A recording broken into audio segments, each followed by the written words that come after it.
जैसा कि थंबनेल से मालूम पड़ गया कि ज़्यादातर बच्चों को इस तरह की कन्फ्यूज़न रहती है।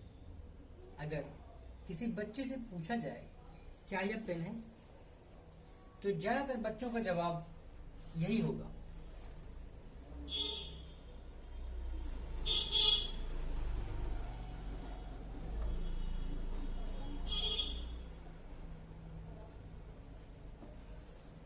ज़्यादातर बच्चों का जवाब यही है, व्हाट इज दिस पेन। क्या ये सवाल सही है? नो, ये सवाल पूरी तरह से गलत है। तब होगा क्या, आइए बताते हैं। और आपको ये बताते हैं कि ये जो क्या डाउट है ये कैसे क्लियर होगा। इन दोनों सेंटेंस में ये क्या है, क्या ये पेन है, हम इसको इस पेन के एग्जाम्पल से लेते हैं। सपोज ये हमारे हाथ में पेन है, हमारे हाथ में पेन है। अब मैंने एक सवाल किया कि ये क्या है। ये क्या है का मतलब ये हो गया कि मुझे इसके बारे में जानकारी नहीं है। जब मुझे इसके बारे में जानकारी ही ना हो, यानी मुझे पता ही नहीं है इसका नाम क्या है, ये है क्या चीज, तब वहां पर व्हाट का इस्तेमाल किया जाएगा। लेकिन जब बात डाउट की हो, डाउट का मतलब मुझे पता है ये क्या है, लेकिन फिर भी मैं जानना चाहता हूं क्या ये सही है। यानी जैसे यहां पर ये दूसरा सेंटेंस है, क्या ये पेन है, क्या ये पेन है, यानी मुझे पता है इसका नाम पेन है, लेकिन मैं पूरी तरीके से कंफर्म नहीं हूं, मुझे डाउट है और उस डाउट को मुझे क्लियर करना है।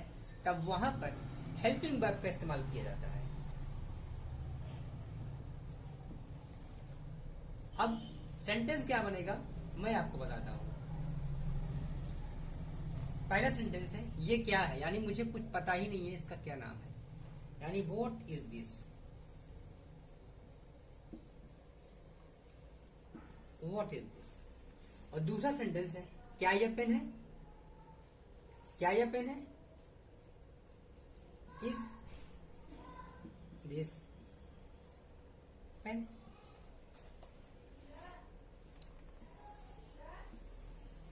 यानी कहने का मतलब ये हुआ कि जहां पर पता ही ना हो कि होना क्या है, नाम क्या है, चीज क्या है, तब वहां पर व्हाट का इस्तेमाल। और जहां पर पता है लेकिन थोड़ा सा डाउट है, क्लियर करना चाहते हैं, तब वहां पर इस तरह की चीजें, यानी is, am, are, was, were या जो कुछ भी हेल्पिंग वर्ब होती है आने वाले सेंटेंस में, या इस तरीके की जो चीजें होती हैं उसको हम पहले कर देते हैं, बस व्हाट का मतलब निकल आता है। आइए दूसरे उदाहरण से बताते हैं आपको। जी हाँ, यहाँ पर देखिए ये दो सेंटेंस लिखे हुए हैं। क्या इन दो सेंटेंस में आपको कुछ फर्क समझ में आ रहा है? क्या तुम खेल रहे हो, तुम क्या खेल रहे हो। जी हाँ, जैसे कि हिंदी में लिखा हुआ और हिंदी से ही मालूम पड़ जा रहा है क्या तुम खेल रहे हो, यानी पहले से ही पता है कि तुम खेल रहे हो, लेकिन एक डाउट है। यहाँ पर क्या है, एक डाउट है और उस डाउट को क्लियर करना है। लेकिन सेकंड वाले सेंटेंस में क्या है कि तुम क्या खेल रहे हो, यानी पता ही नहीं है, पता नहीं है। यानी पहले वाले सेंटेंस में ये है क्या तुम खेल रहे हो, यानी पता है लेकिन जानना चाह रहे हैं कि क्या खेल रहे हो। तुम क्या खेल रहे हो, दूसरे सेंटेंस में पता ही नहीं है कि तुम क्या खेल रहे हो। अब देखिए जिसमें क्या है, डाउट है, क्या तुम खेल रहे हो, तो पहला सेंटेंस आपका इस तरीके से बनेगा। जब पहला सेंटेंस देखिए, इसकी जो क्या तुम खेल रहे हो ये प्रेजेंट कॉन्टिन्यूअस का इंट्रोगेटिव सेंटेंस है। अब हमने क्या कर दिया यहाँ पे, क्या तुम खेल रहे हो, आर यू प्लेइंग, इसकी जो हेल्पिंग वर्ब है उसको हमने क्या कर दिया, आगे कर दिया। लेकिन सेकंड वाले सेंटेंस में तुम क्या खेल रहे हो ये भी कॉन्टिन्यूअस सेंटेंस है, लेकिन यहाँ पर देखिए इसका क्वेश्चन वर्ड है। तुम क्या खेल रहे हो पता ही नहीं है, इसका मतलब यहाँ पर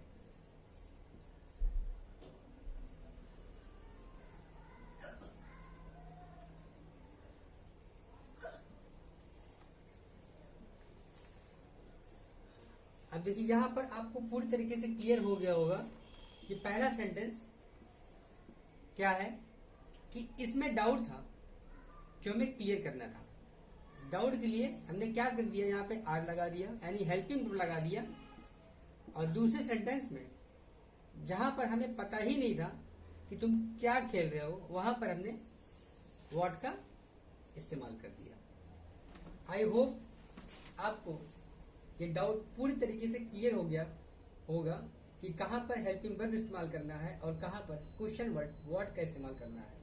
और भी बहुत सारी ट्रिक और नॉलेज के लिए चैनल को जल्दी से सब्सक्राइब कर दें और कमेंट करके बताएं कि आपको ये जानकारी कैसी लगी।